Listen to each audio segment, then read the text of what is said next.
All right, in this video, I'm going to show you some single leg balance exercises that you should be doing, aim for 3 times a week. So the reason that we do these is because when we're running, we're on one leg at a time, which is different than walking, because when you're running, you are actually lifting off the other leg and all of your weight is on one leg at a time. When you're walking, you always have 2 points of contact. So as a runner, you need to be stable on one leg, and especially as we're going faster and we're propelling ourselves even a little bit more, it increases that air time. So, and being strong in one leg will also help you to be able to run faster because you have more power when you're planted on that one leg. Also, when we're unstable on one leg, that's when we open ourselves up to more potential for injury. So we end up with more of a hip sway, so we can have problems all the way down the line, knees, hips, ankles. So single leg stability is super important.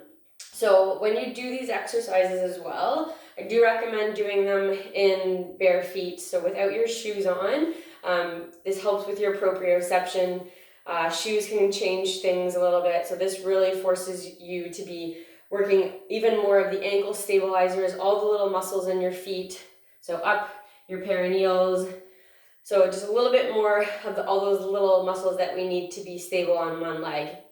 So I'm going to show you 3 different exercises that we're going to start implementing this week, and then we're going to show some progressions of them as the program goes on.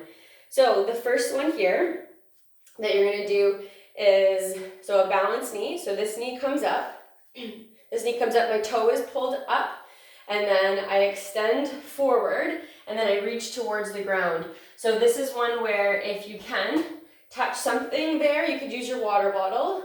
So you extend forward, touch your object, and then bring this knee back up again and balance. Pause at the top. So you reach forward, tap it, bring it up, and balance.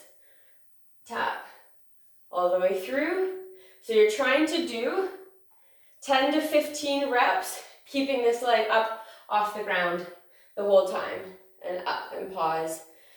Okay, and then you would do the other leg. Next one, this is a hurdle knee. So imagine there's a hurdle beside me, and then I start in the same way. This leg comes back, and then my knee comes up and around, and then I come back up to that tall knee. So it's like our A march, which I'm going to talk about later with drills. So I go back, then this leg comes around, and then I pause here again. So you're going to be feeling this firing on the side of your hip on the other leg. So that's the hurdle knee. And you do the same thing, other side, up and around. With this one, I want you to actually hold your hip bones.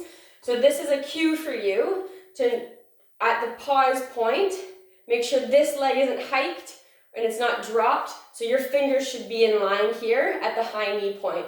So it goes back, around, pause. Make sure your fingers are level, so your hips are level in that high knee stance. Okay, and then the last one here. So you have your little object. This is just a can of beans. And then you're gonna rest this foot on it, but my weight is in this leg. And then you're gonna do a single leg squat down. And watch what's happening with this knee. You want it to travel in a straight line forward. You don't want it buckling in or buckling out. It's straight over. And that foot stays flat on the ground. So my heel is pressed. All of the metatarsals, all of the base of all my toes are pressed into the ground. I'm stable, I go down and then back up. So my weight is all in this leg. This one is just like a kickstand. Come down and then back up. Okay, so you're gonna do 10 to 15 reps of each leg, go through it 3 times, so 3 rounds. It's controlled movements. We're not doing it for speed, really focusing on stability.